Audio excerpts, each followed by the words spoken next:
Jetpur Porbandar highway પર ST bus પલટી મારી જવાની ઘટના બની હતી, જેમાં 10 જેટલા લોકોને ઈજા થતા સારવાર માટે ખસેડાયા હતા।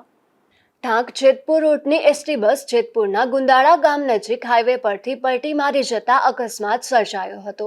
આ બસમાં 17 જેટલા મુસાફરો હતા, જેમાંથી 10 જેટલા મુસાફરોને નાની મોટી ઈજાઓ થઈ હતી, ત્યારે 4 ઈજાગ્રસ્તોને ધોરાજી હોસ્પિટલ અને 6 ઈજાગ્રસ્તોને જેતપુર સરકારી હોસ્પિટલમાં ખસેડાયા હતા।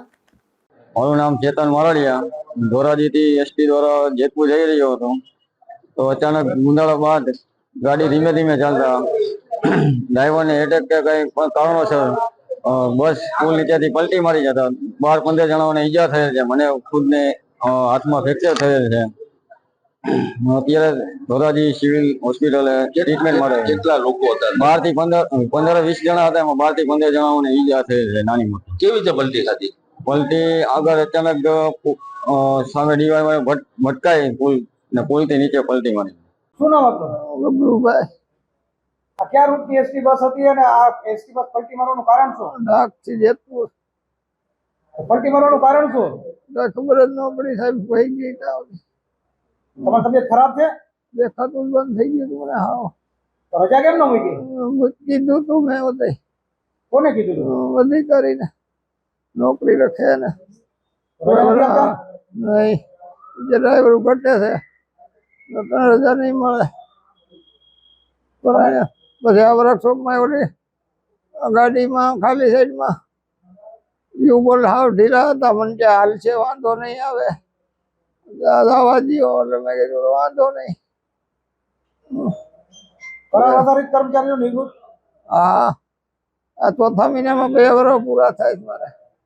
રંકુભાઈ, એસટી બસ પલટી મારી છે, કઈ જગ્યાએ પલટી મારી છે, કેટલા મુસાફરો એમાં સવાર હતા, કઈ રૂટની એસટી બસ? મારી જેતપુર ઢાક જેતપુર રૂટની બસ હતી, 73-74 નંબરની બસ હતી। ઢાકથી જેતપુર તરફ આવી રહી હતી।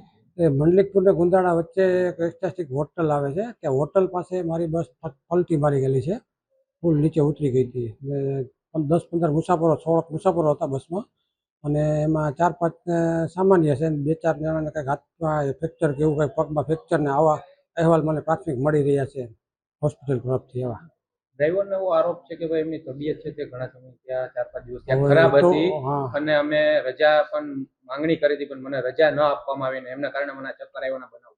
કોઈ ચક્કર આવે એવું કહે છે, અને મારી પાસે તો આ બાબતે આવેલ નથી। આ ડ્યુટી લિસ્ટ તો મારે ના બનાવવાનું હોય, હું તો ડેપો મેનેજર તરીકે ડ્યુટી લિસ્ટમાં હોય, એમને કદાચ ખ્યાલ હોય હકીકત શું છે એ। તમારે એમની સાથે કોઈ વાતચીત થઈ છે? ના, કાલે એમને માગી હતી, મારી પાસે આવ્યા હતા ભાઈ, એ ભાઈ નોકરી ચૂડામાં હતી, એટલે મને એને એમ કીધું કે ચૂડામાં નોકરી છે તો મને કાનાવડલા કરી દો ને, એટલે મેં કાનાવડલા કરી દીધી। મને ટિફિન મળે, ભાઈ ફીટ કાના લગવાનું હાલે છે કે કાનાવડલા, મેં એમના હાટું ચાલુ કરી, કાનાવડલા લાઈન બંધ હતી, ગબરુભાઈ હાટું મેં ચાલુ કરી, મેં કાલે એમાં નોકરી આપી એને તો મને કાનાવડલા જવા દે તો સારું, એટલે મેં કાનાવડલા નોકરી આપી એમને। એમની તબિયત ખરાબ હતી એવું?